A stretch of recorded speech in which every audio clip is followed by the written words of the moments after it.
하려고 했던 건 아니고요. 제가 부끄러워서 제수기는 살짝 넘어가도록 하고요. 저 사진이 지금 좀 달라가지고 금방 넘어가도록 하고요. 제가 이거를 띄워놓던 지금 아마 이거 프로그램이 있는데 이게 프로그램은 아니고요. 제가 오늘 설명회여서 어머님들한테 고등학교에서 중학교 넘어갈 때 필요한 게 어떤 건지 말씀드리려고 다를 말씀드릴 수는 없어서 그래서 가장 쉽게 비교하실 수 있는 게 문법 파트여서 문법을 집어넣었어요. 혹시 여기 둘째 네 국어 첫째 국어 잘 네. 국어를 잘하는 친구랑 못하는 친구가 있으면 부모님의 공통점이 뭐냐면 잘하는 친구도 그냥 잘하고 못하는 친구도 그냥 못해요. 학원을 안 다녀서 못하는 것도 아니고 학원을 다녀서 잘하는 것도 아니고 잘하는데 어머 그 집은 어떻게 국어를 이렇게 잘해? 라고 이야기하면 그냥 우리 애는 잘하던데? 이렇게 돼요. 애들도 옆에서 1등급 받는 애가 있으면 제가 무슨 문제집을 풀어 어디 학원을 가 그래서 나도 따라가 근데 나는 등급이 안 오르네? 이렇게 되는 경우들이 되게 많거든요. 근데 국어랑 수학의 가장 결정적인 차이가 뭐냐면 수학은 풀이 과정이 보이거든요. 그래서 내가 뭐가 잘못되는지 어느 부분이 문제인지가 보인다면 국어는 안 보여요. 그래서 학원을 3년 내내 다녀도 계속 그 등급인 경우들도 되게 많아요.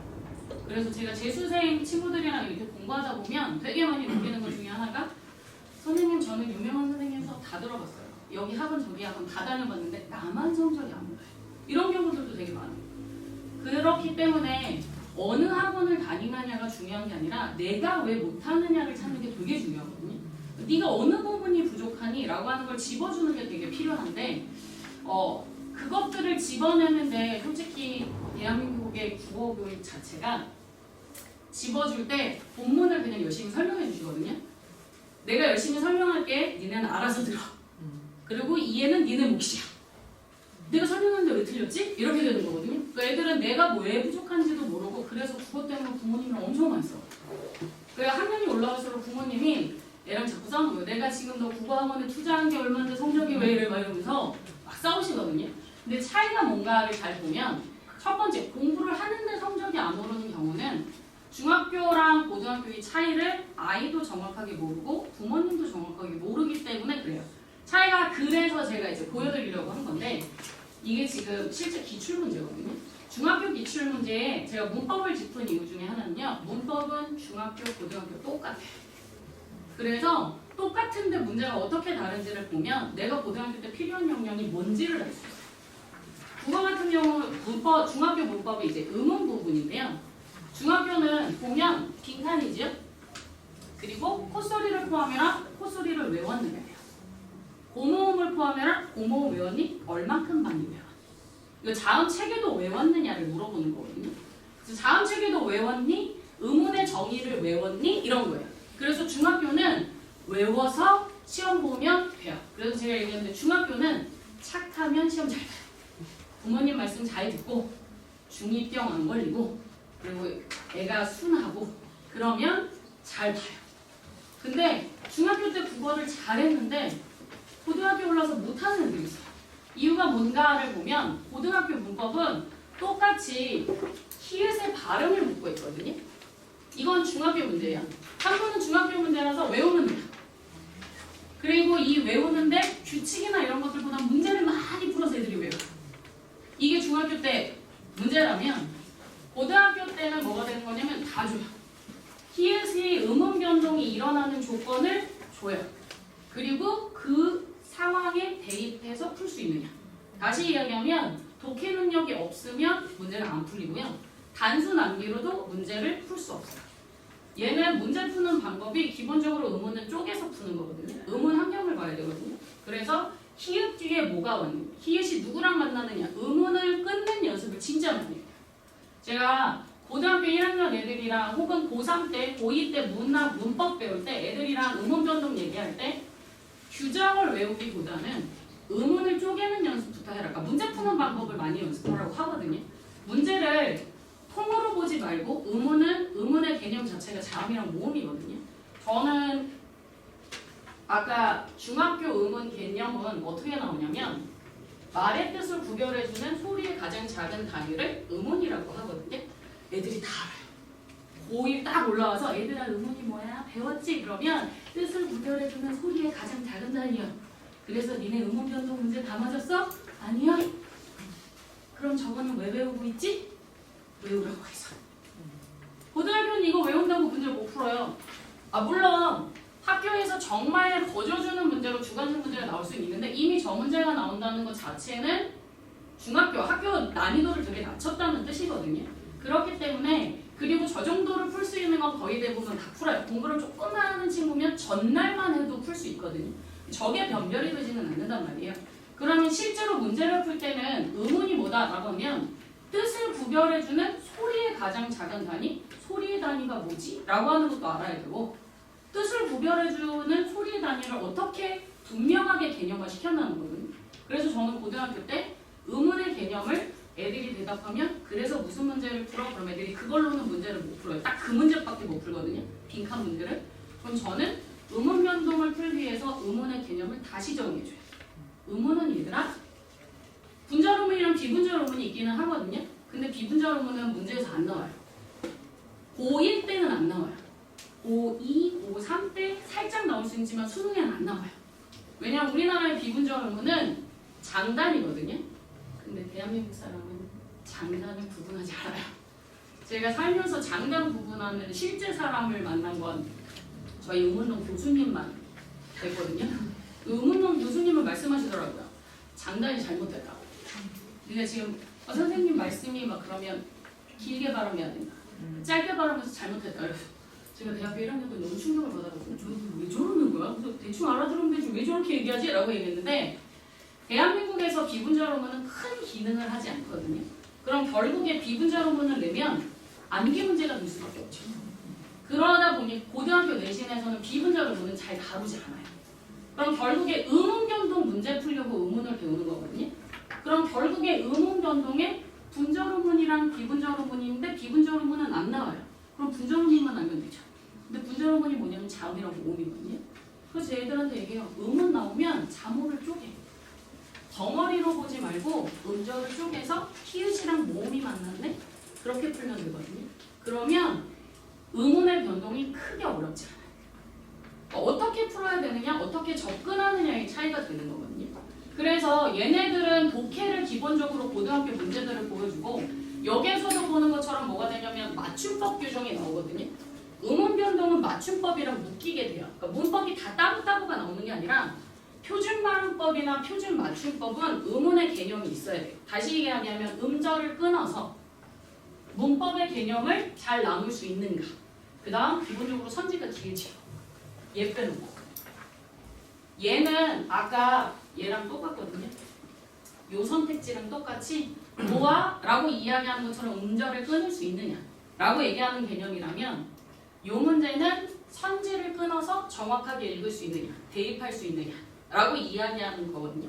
기본적으로 고등학교에 문법 문제가 출제된다 라고 이야기하면 베이스는 이렇게 나와요. 이런 문제보다는 얘가 훨씬 더 비중이 높아요. 그래서 아이들이 시간이 모자란다는 얘기도 해요. 문법이 나오면 어려워요 라고 이야기하는 게 글자가 많아서 너무 짜증나는 거거든요. 그렇기 때문에 글자를 저걸 눈으로 읽는 게 아니라 끊어서 어디 부분에서 끊어서 읽을 것인가를 정확하게 보는 연습들을 하실 수 있어요. 해야 돼요. 수능은 이렇게 돼요. 수능은 이게 한 문제돼요. 근데 수능의 차이라고 얘기하면 얘도 똑같이 되는 소리예요. 지금 제가 문법 보여드린 이유가 뭐다 라고 얘기를 했냐면 똑같은 의문 문제를 내는 방식이 다르죠. 단순암기 할 거냐? 단순암기에 독해력을 갖고 있느냐? 단순암기에 A가요. 그 이유는 A 때문입니다. 그랬는데 여기서 그 이유가 나오죠. 그럼 그가 뭐를 지시하는지 독해할 수 있어요. 그래서 얘는 문제의 의도가 문제에 없어요. 그래서 문제의 의도를 보기에서도 읽을 줄 알아야 되고 의문 변동 문제도 풀 줄 알아야 돼요. 그러니까 의문 변동 선생님 우리 애가 문법이 약해요. 고등학교 올라서 문법이 약한 이유가 진짜 문법 때문인지 독해 때문인지 잘 보셔야 된다는 거죠. 그래서 무조건 암기시킨다가 아니라 어떤 문제를 어떻게 풀리느냐라고 얘기하는 게 고등학교 때 제일 중요하거든요. 제가 상담을 하거나 아니면 설명회를 할 때 꼭 어머님들, 학부모님들한테 말씀드리는 것 중에 하나가 우리 학원은 애들을 집에 안 보내요. 내지는 숙제를 많이 내줍니다. 내지는 설명을 되게 꼼꼼히 합니다. 라고 이야기하는 것도 좋을 수 있기는 하지만 고등학교 때 궁극적으로 아이들이 성장하는데 언어적 사고력을 키우는데 크게 도움이 되지 않아요. 지문을 많이 설명해주면 중학교 때 버릇이 남아있어서 필기한 걸 외워요. 근데 그 필기가 그대로 안 나와요. 그럼 그 필기를 바꿔서 영어 선생님도 말씀하셨겠지만 패러프레이징을 해야 되거든요. 내가 배운 개념이 다른 말로 바꿔도 똑같은 말인지 아닌지를 생각하는 연습을 할 수 있어요. 그렇지 않으면 문제 자체가 뭐가 되냐면 배웠던 거랑 관련되는지 없는지 잘 몰라요. 그래서 애들이 항상 9번은 둘 중에 하나라고 얘기해요. 제가 기다리면서 원장님 잠깐 얘기했는데 원장님도 사모님이 9번 선생님이시고요. 그래서 원장님이 이제 이렇게 항상 수능이 있으면 수능 문제를 뽑아서 풀라고 하신대요. 원장님이 항상 푸신대요. 수능을 이렇게 푸는데 원장님이 그래도 9번 항상 둘 중에 하나인데 내가 고른 게 답이 아니더라고요 라고 얘기하시더라고요. 그래서 근데 그거 다 그래요. 이유가 뭐다 라고 이야기하면 3개는 제가 늘 아이들한테도 근데 니네 5개 중에 3개를 모르겠어 라고 이야기하면 그 문제는 틀린 거야. 둘 중에 하나여야지 공부를 좀 한 건데 둘 중에 하나가 틀렸는데 둘 중에 하나를 뭘 고르나 마느냐는 내가 정말 중요한 걸 알았느냐 몰랐느냐의 차이거든요. 이 문제를 어떻게 푸느냐 안 푸느냐. 제가 애들이랑 보면 고3 때 이렇게 딱 올라오는 친구들 혹은 고1, 2 때 공부했던 친구들한테 물어봐요. 이 문제 어떻게 풀어? 이 지문 어떻게 풀어? 그럼 애들이 뭐라고 하냐면 읽고 푼다고 해요. 그럼 제가 누가 읽고 푸니? 라고 물어보거든요. 그거 당연히 읽고 풀어야 되잖아요. 그러면 이 문제는 어떻게 풀어? 비문학 풀 때 그럼 이 문제는 어떻게 풀어? 그럼 애들이 또 하는 얘기가 읽고 풀어요. 어떻게 읽어? 그럼 대답을 해요. 오늘 수능을 쉽게 낼 거라고 예상을 했는데 지금 발표는 쉽게 내지 않았거든요. 근데 매년 평가위원장이 되게 당당하게 말씀하시잖아요. 교과 과정에 충실하게 했습니다. 그럼 이거는 우리 애가 공부를 안 했다는 얘기인가? 열심히 보냈는데 근데 가장 문제가 국어거든요. 제가 애들한테 물어봐요. 니네 국어의 교과 과정 알아? 되게 재밌는 게요. 고등학교의 교과 과정은 교과서가 교과 과정이잖아요. 근데 출판사가 다르거든요. 그럼 공통된 부분이 교과 과정이에요. 그럼 그 공통된 개념을 분명하게 가르쳐줘야 되거든요. 그래서 제가 아이들한테 얘기하는 게 고1이 수능을 봤을 때 고3보다 유일하게 잘 볼 수 있는 과목은 딱 하나 국어밖에 없어요. 실제로 제가 이렇게 1년 동안 애들 가르치면 애들 수능 잘 풀어요. 왜냐하면 고1 때 필요한 개념을 다 배워요. 그럼 고2 때 뭐를 배우냐면 고2 때는 아이들이 그 부분을 얼만큼 더 많이 연습할 수 있느냐. 그래서 문학을 조금 더 많이 연습하고 비문학을 연습하거나 문법을 심화하거나 하작을 하거나 이렇게 되고 고3 되면 실전 가자, 수특 풀자, 수학 풀자 이렇게 되는 거거든요. 결국에는 1학년 때 기초를 어떻게 잡느냐가 되게 중요해요. 근데 국어가 어려운 건 아까 제가 말씀드렸던 것처럼 수학은 개념을 가르쳐서 이 개념을 이렇게 풀어 라고 말씀해 주시잖아요. 그리고 그 문제를 계속 풀어요. 근데 국어는 지문을 읽고 생각하는 법 유형화시켜서 저는 얘기를 해주거든요. 저는 애들한테 얘기하는 게 국어를 수학처럼 풀어라 라고 얘기하거든요. 느끼지 마라. 수학처럼 풀면 돼요. 이 지문은 이렇게 읽는 거야. 공식이 있고요. 생각보다 그렇게 많지 않아요. 그래서 국어는 되게 쉽게 공부할 수 있어요. 애들이 시를 어려워하는 이유 중에 하나가 뭐냐면 이거 왜 골랐어? 라고 얘기하면 시 부분에서 애들이 낭만적인 것 같아서 예찬은 아닌 것 같아서 예찬이 뭔데? 이렇게 그렇게 얘기해요. 낭만은 뭔데? 머릿속에 동동 떠다녀요. 그 선지가 답이 없어. 그러니까 애들이 시를 특히 이과 애들이 너무 우리 애가 이과적 성향이 있어요. 그럼 애들이 시 되게 싫어하거든요. 그럼 제가 얘기를 해요. 얘들아 낭만은 사람마다 다 낭만이 다를 수 있잖아요. 그렇죠? 남편분이 꽃을 사갖고 낭만적이다 이럴 수도 있고 돈을 받고 이걸 사왔어 이럴 수도 됐잖아요. 낭만은 사람마다 다르잖아요. 근데 그런 객관식 문제는 있잖아요. 그럼 낭만은 낭만으로 풀면 안 돼요. 낭만은 감정과 관련되어져 있는 이야기면 낭만이에요. 그래서 사랑 이야기면 낭만이라고 하는 거예요. 근데 그거를 이렇게 되는 거예요. 예찬은 대상의 칭찬만 해주면 돼요. 대상이 좋은 점만 있으면 돼요. 그래서 와 이게 아니라 저 나무 꼿꼿해, 깨끗해. 그러면 예찬이에요. 근데 애들이 그러니까 애들이 그거 보면 예찬까지는 아닌 것 같은데 이렇게 되거든요. 객관식 문제를 풀 수가 없어요. 그러면 뭐가 되는 거냐면 문제를 푸는 패러다임을 바꿔야 돼요. 근데 중학교 때 계속 암기식으로 공부를 했기 때문에 애들이 공부를 하면 자꾸 그거를 외워서 대입을 하려고 하는 거거든요. 그리고 배우지 않은 부분은 되게 어렵다라고 이야기하는데 제가 문법에서도 말씀드렸지만 내신 같은 경우는 이제 고등학교 올라와서 내신도 문학이 나오면 외부 지문이 나올 수밖에 없어요. 다시 이야기하면 내가 외부 지문을 독해할 수 있느냐? 라고 얘기하는 독해 실력. 시를 읽을 줄 아느냐? 소설이면 소설을 읽을 수 있느냐? 비문학이면 배우지 않은 비문학 지문을 읽을 수 있느냐? 이게 되게 중요한 거거든요. 근데 언어는 모국어이기 때문에 타고나기를 내가 갖고 있는 걸로 태어나서 그냥 습관적으로 읽어요. 그래서 이게 무슨 말이야? 라고 얘기하면 그제서야 정신 차리고 다시 읽거든요. 애들이 국어가 80분이 모자라는 이유는요. 여러 번 읽어요. 딱 한 번을 정리하는 습관을 들이는 게 되게 중요한데요. 근데 지금 아이들이 컸잖아요. 그렇기 때문에 뭐가 되냐면 지금 딱 이 시점 제가 애들한테 고1 애들한테 얘기하는 게 나는 니네 되게 좋아해 라고 이야기하는 게 고3이 올라가면 본인의 강한 의지가 아니면 습관 바꾸는 게 조금 어려울 수 있어요. 왜냐면 조급해져. 내가 이렇게 한다고 될까? 이거 안 되면 어떡하지? 나 지금 1년밖에 없는데? 이렇게 되거든요. 근데 예비 고1이라고 얘기하면 애들이 그제 고등학교 가면 이제 나 공부해야지. 그리고 고등학교는 그래 어렵대. 그래서 어느 정도 마음을 먹고 온단 말이야. 그래서 공부하는 방법을 바꿔야 돼. 그럼 애들이 그래 바꿔야지. 이게 되는 게 딱 예비 고1일 때예요. 그래서 고등학교 공부는 이렇게 하는 거야. 그리고 이런 생각을 할 줄 알면 당연히 중3 내신의 변별 있는 문제들도 잘 풀 수밖에 없어요. 단순 암기 문제에서 이제 중3 올라가면 고1로 넘어가야 되기 때문에 고1에 나올 만한 문제들, 사고력을 묻는 문제들이 필러 문제도 한두 개씩 내신에서 나오게 되거든요. 그렇기 때문에 어느 학원이 잘해서 얘가 국어를 잘한다. 이게 아니라 국어를 어떻게 푸는지를 배웠느냐가 되게 중요해요. 그리고 어떻게 푸느냐라고 얘기하는 걸 설명하고 네가 지금 어휘가 부족한 거야? 아니야. 너는 지금 이 시점에서 선지를 잘못 끄는 거야.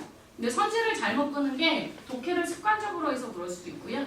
어휘 부분을 잘못 생각해서 푸는 경우들도 되게 많아요. 그래서 예비 고1일 때 어휘를 최대한 바르게 잡아주는 게 되게 필요해요. 아까 말씀드렸던 문학 같은 경우는 이 단어를 아이들이 거의 느낌으로 이렇게 배우거든요. 그 느낌으로 배우는 게 아니라 이거는 객관식 문제에서 어떻게 푸는 거야 라고 하는 걸로 바꿔서 푸는 방법들을 연습해야 수능 문제를 쉽게 풀 수 있어요. 3학년 이제 고등학교 딱 1학년 올라와서 3월 모의고사를 풀 때 다 모르는 질문들이 나올 거란 말이에요. 그때 아이들이 풀 수 있으려면 내가 필요한 개념어들을 얼만큼 잘 읽었는가 라고 하는 것들이 필요하고요. 비문학이 시간이 문제라고 두세 번씩 읽는 이유 중에 하나가 저는 몰랐거든요. 근데 제 수생 애들이랑 질문하면서 느낀 것 중에 하나가 성적이 안 나오는 아이들일수록 지문을 되게 많이 기억해요. 그래서 너는 왜 이걸 골랐어? 라고 얘기하면 선생님 여기에 이런 말이 있어요. 나는 읽을 때 신경도 안 썼던 말인데 이게 중요해? 이게 중요하니? 그러면 안 중요해요? 라고 얘기해요. 자기는 이게 중요한 줄 알았어. 그래서 걔를 가지고 풀었는데 그게 아니래. 뭐가 되냐면 독해가 안 되는 이유는 중요한 것과 중요하지 않은 걸 구분할 줄 몰라요. 그 이유 중에 하나 뭐냐면 중학교 때 비문학을 배울 때는요. 선생님이 중심화제 다 잡아줘요. 그리고 단락 정리 다 해줘요. 국어학원의 특징은 애들이 학원 오면 알아들어요. 근데 집에 가면 못 알아요. 엄마 학원 가니까 알겠어. 근데 집에서 풀어. 모르겠어. 왜? 몰라. 왜? 몰라. 읽는 방법이 달라요. 그래서 제가 항상 애들한테 니네 학원 이유는 하나야. 지문을 배우러 오는 게 아니야. 공부하는 방법 배우러 오는 거야. 그리고 제가 항상 아이들한테 이야기하는 것 중에 하나가 고1 때, 예비 고1이나 고1 때 나랑 공부하고 국어 털어. 그리고 수학 공부해. 하루에 10분만 하면 되거든요. 딱 한 질문씩만 하면 돼요. 그 습관을 유지만 하면 돼요. 제가 실제로 애들 보내 뭐 의대 애들이나 다른 애들 다 그러니까 저희 아들이 그 얘기를 하더라고요. 엄마는 왜 서울대 가고 다 이런 좋은 대학 가고 이런 사람들은 다 이과야? 그 얘기를 하더라고요. 엄마는 문과인데 그래서 제가 얘기를 했어요. 문과는 국어로는 대학을 못 가. 문과에 서울대는 국어가 안 보내줘. 수학이 보내줘. 그래서 나는 문과 서울대를 못 보내. 난 이과 서울대를 보낼 수 있어. 수학이랑 과학을 잘하면 거기에 변별은 상위권 변별은 국어거든요. 국어는 효율적으로 공부하는 거고요. 저랑 같이 공부했던 고3 친구들은 진짜 거의 고3 때 국어 안 하거든요. 그냥 와서 앉아있어요. 맞아. 풀어. 그럼 되게 빨리 풀거든요. 잘 풀어요. 근데 어머님들이 혹시 저랑 같이 안 하더라도 아이들한테 고등학교 국어를 공부할 때 절대 하시면 안 되는 말씀 중에 하나가요. 빨리 풀어라는 하지 마세요. 그리고 두 번 읽으면 안 되거든요. 발췌독은 두 번째는 발췌독이 돼야 돼요. 이게 있었어? 그러니까 있다 없다는 헷갈릴 수 있잖아요. 그리고 주어가 되게 많이 바뀌거든요. 비문학 같은 경우는. 그러면 비문학의 주어가 맞아? 이선지의 주어가 맞아? 확인하는 정도가 돼야 돼요. 지문을 확인하는 시간은 1초를 넘기면 안 돼요. 선택지를 볼 때.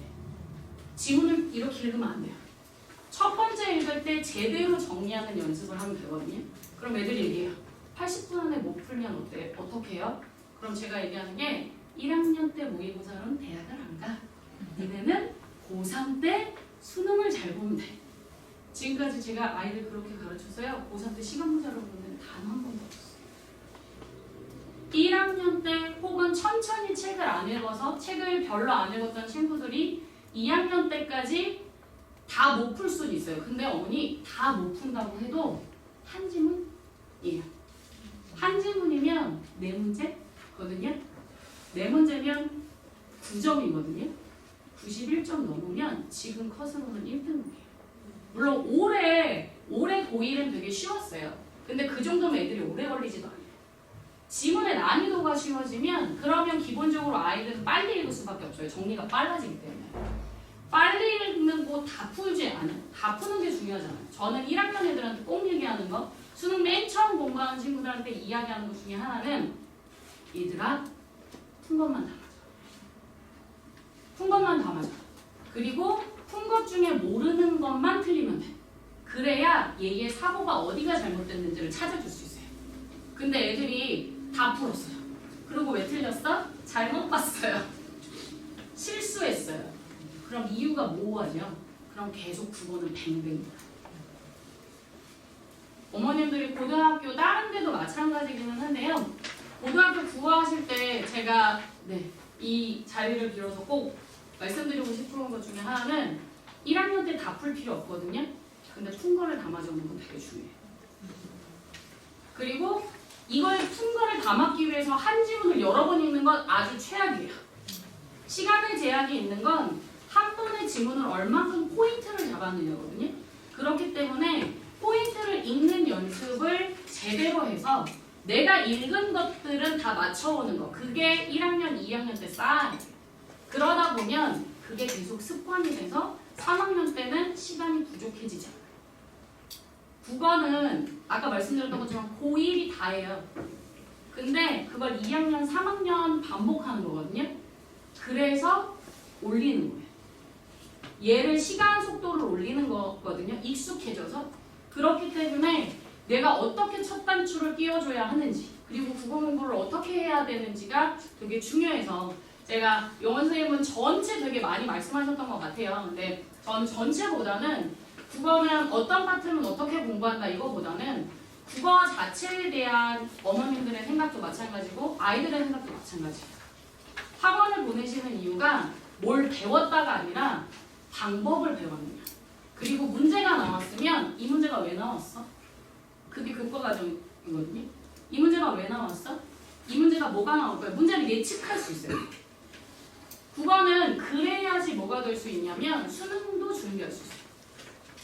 수능을 준비하는 건 지문이 다 다르잖아요. 국어는. 제재도 바뀌고 그런데 국어를 어떻게 지문하지? 글을 읽는다? 그럼 그건 안 되는 거잖아요. 내용이 달라졌는데 내가 이 글을 어떻게 알아? 이렇게 되기 때문에 그렇게 내용을 이해하는 게 아니라 이 글을 어떻게 읽을 줄 아는가, 방법을 배웠는가, 그리고 그 방법과 관련된 문제 출제가 적절한가, 그걸 배워야 돼요. 국어는 어머님 딱 두 가지만 기억하시면 돼요. 왜랑 어떻게. 왜 나왔어? 어떻게 했어? 요 두 개만 애들이 배울 수 있으면 되고 그걸 반복할 수 있으면 돼요. 되셨을까요? 네. 힘드신 것 같아서 힘드신 것 같아서 끝내고요. 제가 그래서 저희 영광거리는 뭐 나와져 있는데 아마 보시면 가끔 어머님들이 그러신 분들 계시더라고요. 전체 모의고사 다 안다루나요? 라고 이야기하는데 말씀드렸던 것처럼 어떤 지문을 어떻게 독해하느냐가 완전히 내게 되려면 집중적인 독해 연습들이 필요해요. 그래서 현대시라고 얘기하는 걸 집중적으로 어떻게 읽어. 그리고 나면 문법. 문법을 하는 이유 중에 하나는요. 문법을 하면 독해를 잘할 수 있어요. 문법을 하면 독해를 잘할 수 있고 문법을 하면 시가 쉬워져요. 식구들을 이해하는 게 훨씬 더 쉬워지거든요. 그래서 문법을 하고 그 다음 비문학 독해를 하는 이유 중에 하나는 선택지를 읽기 위해서 독해를 해야 돼요.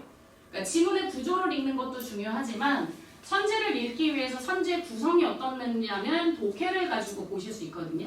그 다음에 아이들이 힘들어하는 게 고전이기 때문에 그 다음에 이제 고전이라고 하는 걸 할 건데 고전 문법은 현대 문법이랑 똑같아요. 그래서 복습하는 차원으로 간단하게만 건드리고요. 고전 시간을 하는 이유는 고1 때 아이들이 내신 가면 제일 힘들어하는 게 고전 시를 잘 몰라서요. 이거 무슨 말인지 모르겠어요. 해석이 안 돼요. 확실히 문학은 많이 하면 해석하기가 쉬워요.